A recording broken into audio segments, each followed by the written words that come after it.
পোড়া মোবাইলের তথ্য লোপাটে মোবাইলগুলিকে পুড়িয়ে ভেঙে উড়িয়ে দেওয়া হয় এবং সেই পোড়া মোবাইল উদ্ধার করে দিল্লি পুলিশ এবং দিল্লি পুলিশের যে বিশেষ টিম তারা ইতিমধ্যেই ওই মোবাইলগুলি ফরেনসিক টেস্টে পাঠিয়েছে।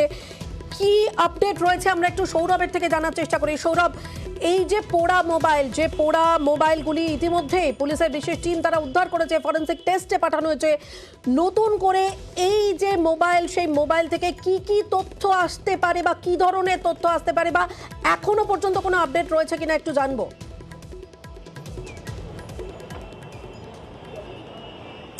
একেবারেই পারমিতা, দেখো ইতিমধ্যেই যে অভিযুক্তদের সমস্ত যে মোবাইল সেটি ললিত ঝা তিনি নিজে পুড়িয়েছিলেন এবং তাকে জিজ্ঞাসাবাদ করে জানা যায় যে রাজস্থান রাজ্যের নাগৌর বলে একটি জায়গা রয়েছে এবং সেখানেই রাস্তার ধারে একটি পরিত্যক্ত জায়গায় সেখানে মোবাইলগুলি পোড়ানো হয়েছিল।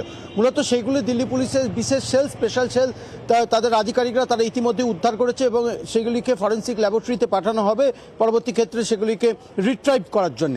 এবং মূলত তদন্তকারীরা যেটা জানতে চাইছেন যে এই মোবাইলের ভেতরে কোন কোন কন্ট্যাক্ট ছিল, কার সঙ্গে কতদিনের পরিচয়, আরও কি কি তথ্য শেয়ার হয়েছিল।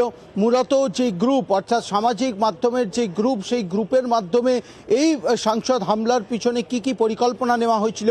ইতিমধ্যেই জানা গেছে প্রায় 2 মাস আগের থেকে এই যে রেইকি পর্ব, সেই রেইকি পর্বও কিন্তু নিয়েছিল সাগর শর্মা, যিনি লখনৌর বাসিন্দা। সাগর শর্মা তিনি রেইকি করেছিলেন একাধিকবার এবং মূলত জুতোর সোলের ভেতরে কিভাবে এই যে কালার স্প্রে, সেই স্প্রে কিভাবে লোকানো যায়, তার নিচে রাবার সোল কিভাবে অ্যাটাচ করে সেটি করা যায়, সামগ্রিক বিষয় নিয়ে কিন্তু সেগুলি তথ্য থাকতে পারে এমনটাই মনে করছেন তদন্তকারী আধিকারিকরা এবং সেই সূত্রে এই মোবাইলগুলিকে ফরেনসিক ল্যাবরেটরিতে পাঠিয়েছেন ইতিমধ্যেই তদন্তকারীরা, এমনটাই সূত্র মারফত জানা গিয়েছে।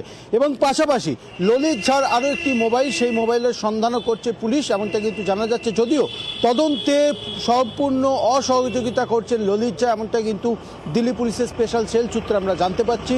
যদিও পুলিশের তরফ থেকে জানা যাচ্ছে যে আরও একাধিক যে যোগ, সেই যোগ কিন্তু পাওয়া যাচ্ছে ললিত ঝার সঙ্গে। শুধু ললিত ঝা নয়, সাগর শর্মা, কৈলাস, মুকেশ, যে বিভিন্ন অভিযুক্তদেরকে গ্রেপ্তার করেছে দিল্লি পুলিশের বিশেষ সেল, তাদেরকে এককভাবে কিন্তু দিল্লি পুলিশের বিশেষ তদন্তকারী আধিকারিকরা তারা যেমনটা জিজ্ঞাসাবাদ চলছে। কিন্তু তুমি যেমনটা জানালে যে ললিত ঝা তিনি কিন্তু তদন্তে সহযোগিতা করছেন না, এমনই তথ্য উঠে আসছে। অনেক ধন্যবাদ তোমাকে।